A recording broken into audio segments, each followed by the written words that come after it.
नमस्कार मंडळी, ज्यूस किचनमध्ये तुम्हा सर्वांचं नवीन रेसिपीसह पुन्हा एकदा स्वागत आहे.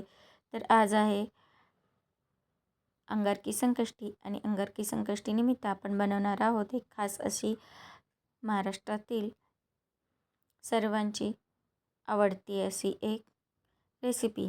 तर त्यासाठी मी 3 वाट्या मध्यम आकाराच्या साबुदाणा घेतला होता आणि तो रात्रभर भिजत घातला होता. साबुदाण्यामध्ये थोडेसे पाणी जास्तच ठेवलेलं होतं, म्हणजे शाबूचा एक ना एक दाणा असा मऊ आणि मोकळा मोकळा असा भिजेल. तर 3 वाट्या मोकळा भिजलेला साबुदाणा घ्यायचा आहे. त्यात तुम्ही मोठ्या आकाराचे 3 बटाटे घालायचे आहेत. मध्यम आकाराचे असतील तर 4 बटाटे तुम्ही घालू शकता. बटाट्याने ह्या वड्याला मस्त असं बाइंडिंग येतं. तर शाबूचं प्रमाण कमी ठेवायचं आहे आणि बटाट्याचं प्रमाण जास्त ठेवायचं आहे. त्याच्यामुळे मस्त असं या शाबूला बाइंडिंग येतं वड्यांना. तर बघा, मस्त असं सर्व मिक्स करून घ्यायचं आहे. त्याच्यामध्ये मी घातलेलं आहे चवीनुसार मीठ, मिरची पावडर, भाजलेल्या शेंगदाण्याचा कूट घालायचा आहे. कच्च्या शेंगदाण्याचा कूट नाही घालायचा, कारण भाजलेल्या शेंगदाण्याच्या कुटामुळे याला मस्त अशी टेस्ट येते. आणि इथे ठेचलेली मिरची घालायची आहे. ठेचलेल्या मिरचीमुळे सुद्धा तुमच्या वड्याला मस्त अशी टेस्ट येते. मी ते बारीक चिरून घातलेली आहे, पण तुम्ही ठेचलेली मिरची घाला म्हणजे वड्याला मस्त अशी टेस्ट येते. ते हे मिश्रण आपल्याला व्यवस्थित हाताने मिक्स करून घ्यायचं आहे. व्यवस्थित चांगलं मिक्स झाल्यानंतर 5 मिनिट रेस्ट करायला ठेवायचं आहे. त्यानंतर आपल्याला बघा असे छोटे छोटे वडे बनवून घ्यायचे आहेत. जास्त मोठे वडे बनवायचे नाहीत. छोटे छोटे आणि चपटे वडे बनवायचे आहेत, जेणेकरून हे मस्त दोन्ही बाजूनी कुरकुरीत असे होतील. आपण मोठे वडे केले आणि ते जाड ठेवले, चपटे न करता असे थोडेसे गोलसर किंवा जाड ठेवले, तर मधल्या भागामध्ये काय होतं, तर मधल्या भागामध्ये मऊ मऊ असं साबुदाण्याची टेस्ट दाताखाली येते आणि ते नको वाटते. तर हे साबुदाण्याचे वडे कुरकुरीत होण्यासाठी एकतर याच्यामध्ये बटाट्याचं प्रमाण आपल्याला शाबूपेक्षा जास्त वापरायचं आहे. आणि जे आपण मसाले घालणार आहोत, मिरची पावडर, मीठ, भाजलेल्या शेंगदाण्याचा कूट आणि ठेचलेली मिरची, यामुळे हे बटाटे ह्या शाबूचे वडे कुरकुरीत होणार आहेत. आणि दुसरं म्हणजे आपल्याला खूप मोठे करायचे नाहीत, एकदम छोटे छोटे करायचे आहेत. आणि ते असे जाड न ठेवता ते असे चपटे चपटे करून घ्यायचे आहेत, जेणेकरून ह्या सर्व मसाल्यामुळे आणि ह्या टिप्समुळे की तुम्ही छोटे वडे करून घ्यायचे आहेत आणि ते चपटे करायचे आहेत, ह्या दोन्ही टिप्समुळे हे तुमचे वडे खूप कुरकुरीत आणि टेस्टी असे होणार आहेत. तर बघा, हे पटापट असे या पद्धतीने आपण 8 वडे बनवून घेतलेले आहेत. आणि आता तळताना सुद्धा मी एक तुम्हाला ट्रिक या ठिकाणी सांगणार आहे. तर हे वडे केल्यानंतर लगेचच तुम्हाला तेलामध्ये सोडायचे नाहीत. ते 5 मिनटं तुम्ही फ्रीजमध्ये ठेवू शकता किंवा असेच रेस्ट करत ठेवू शकता. फ्रीजमध्ये ठेवल्यामुळे जेवढं तुम्ही जास्त वेळ फ्रीजमध्ये ठेवाल, तेवढे तुमचे बटाटेचं बाइंडिंग मस्त असं होणार आहे. ते तेलात फुटणार नाहीत.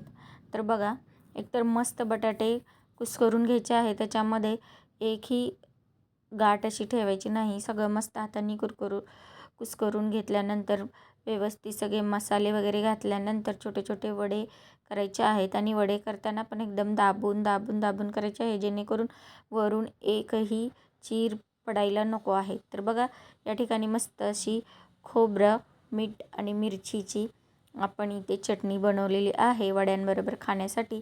त्यामध्ये आणखी चव वाढवण्यासाठी तुम्ही दही घालू शकता. दही नसेल तर लिंबू घालू शकता.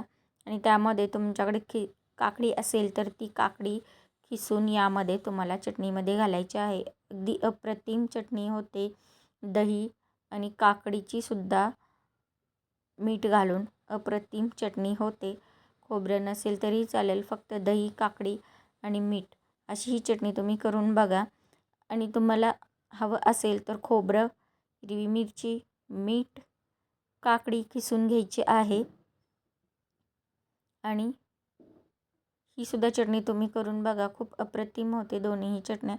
तर बघा, इथे आपण तेल या ठिकाणी मध्यम आचेवर तुम्हाला ठेवायचं आहे, कारण मध्यम आचेवर ठेवलं तर तुमचा जे तेल आहे ते वडे जास्त पीत नाहीत. तर जर तुम्ही गॅसची फ्लेम याच्या मध्यमपेक्षा जरी कमी केली किंवा वाढवली तरीसुद्धा तुमचे हे जे वडे आहेत ते तेल पितात. तर तुम्ही ज्या मध्यम मोडवर ठेवले तोच मोड ठेवायचा आहे या ठिकाणी. हे तुम्हाला सारखं ह्याला हलवायचं नाही. तर बघा, ही तुमची टीप आहे तिसरी, की तुम्ही मध्यम आचेवर ठेवलेलं आहे गॅसचं फ्लेम, तर ती मध्यम आचेवरच ठेवायची आहे शेवटपर्यंत. आणि चौथी टीप आहे की हे वडे सारखे तुम्हाला या ठिकाणी हलवायचे नाहीत. तुम्हाला एका बाजूनी 6 ते 7 मिनिट भाजल्यानंतर हे पलटायचे आहेत. ते लालसर असे दिसतात, तर ते लालसर दिसल्यानंतर तुम्हाला पलटायचे आहेत 6 ते 7 मिनिटानंतर. आणि दुसऱ्या बाजूनी 6 ते 7 मिनिट लालसर असे भाजून घ्यायचे आहे. तुमचे वडे ह्या 4-5 टिप्समुळे एकदम खुसखुशीत आणि टेस्टी होतील. तर या टिप्स वापरून तुम्ही नक्की हे वडे करून बघा. तर बघा, इथे या ठिकाणी आपले 4 वडे मस्त असे कुरकुरीत तळून झालेले आहेत आणि आपली चटणीही रेडी झालेली आहे.